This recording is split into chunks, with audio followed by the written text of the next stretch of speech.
નમસ્કાર, ગુજરાત ન્યૂઝમાં આપનું સ્વાગત છે। નવાપુરા વિસ્તારમાં સોનલબેન કિશોરભાઈ સોલંકી દ્વારા ગૌરી વ્રતના છેલ્લા દિવસે 70 જેટલી બાળકોને ફૂડ પેકેટ વિતરણ કરવામાં આવ્યું।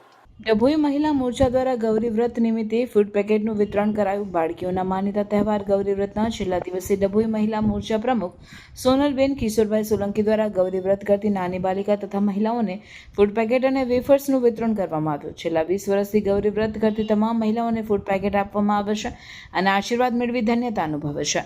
70 જેટલી મહિલાઓને ફૂડ પેકેટનું વિતરણ કરવામાં આવતા તમામ બાળકો અને મહિલાઓમાં ખુશાલી વ્યક્ત કરી હતી। છેલ્લા દિવસે વિસ્તારમાં રહેતા 70 જેટલી બાળાઓને અલગ અલગ જાતના ફ્રૂટ અને ફરસાણનું વિતરણ કરવામાં આવ્યું હતું।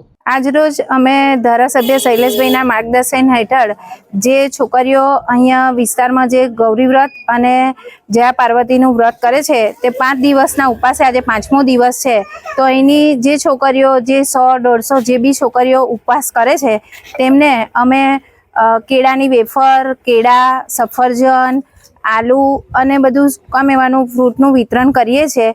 અને અહીંયા આજુબાજુના વિસ્તારની પણ છોકરીઓ જે ઉપવાસ કરી રહી છે એ બધી છોકરીઓને અમે આજે 5મા દિવસે એમને આ ફૂડ પેકેટનું વિતરણ કરીએ છીએ। અમે છેલ્લા 20 વર્ષથી અહીંયા આ કરી રહ્યા છે ફ્રૂટ વિતરણ, અને દરેક બાળાઓને ઉપવાસ અને ગૌરી વ્રત એકદમ શુભેચ્છા પાઠવીએ છીએ। અને નાની નાની બાળાઓ કરે છે તે બદલ એ છોકરીઓને અમે આ ફ્રૂટ ને બધું આપી અને એમને શુભેચ્છા પાઠવીએ છીએ।